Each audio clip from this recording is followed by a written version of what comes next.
আজ শেয়ার করছি rice flour mini cake bite. Cake বলতে কিন্তু এটা সেভারি কেক, তাতে পেঁয়াজ কুচি, লঙ্কা কুচি এবং সবজিও আছে। সবকিছু দিয়ে বানিয়েছি আপ্পে প্যানে। চলুন তাহলে একবার দেখে নিই কি করে বানালাম। একটা বোলের মধ্যে প্রথমে একটা ডিম নিলাম, এখানে দুধ দিচ্ছি, মানে চায়ের কাপ যে আছে সেই কাপের হাফ কাপ মতো দুধ এখানে দিলাম। ডিম আর দুধটাকে আগে একটু ফেটিয়ে নিচ্ছি। ডিম আর দুধটাকে প্রথমে একটু ফেটিয়ে নিলাম।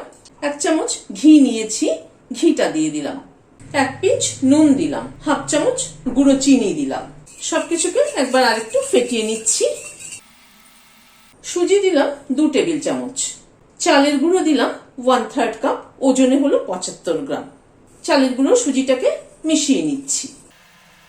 চালের গুঁড়ো সুজিটাকে ভালো করে মিশিয়ে নিলাম। মেশানোটা কিন্তু ভালো হতে হবে যাতে কোনো লাম্পস না থাকে। এবার এতে একটা পেঁয়াজ কুচি করে নিয়েছি, সেটা দিয়ে দিলাম। 2টো কাঁচা লঙ্কা কুচি করে নিয়েছি, দিয়ে দিলাম। একটা ক্যাপসিকামের হাফটা কুচি করে নিয়েছি, দিয়ে দিলাম। খানিকটা ফ্রোজেন কড়াইশুঁটি দিয়ে দিলাম, খানিকটা কর্ন দিয়ে দিলাম। সবকিছুকে একবার একটু মিশিয়ে নিচ্ছি।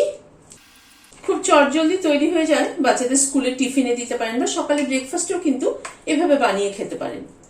1/4 চামচ বেকিং সোডা দিলাম, সোডাটাকে মিলিয়ে নিচ্ছি। একটা আপ্পে প্যান বসিয়েছি, অল্প অল্প করে তেল দিচ্ছি।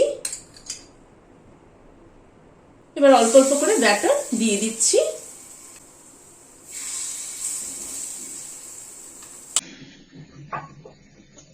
একটু ঢেকে দিচ্ছি ওপরের সারফেসটা তাড়াতাড়ি হওয়ার জন্য।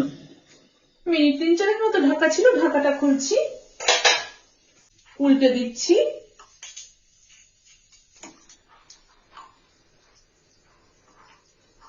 সবগুলোকে উল্টে দিলাম। আবার এই পিঠটাও একটুখানি হওয়া অবধি অপেক্ষা করব। এই পিঠটা প্রায় মিনিট 2-3 মতো হলো, এবার তুলে নিচ্ছি। তৈরি হয়ে গেল রাইস ফ্লাওয়ার কেক বাইট।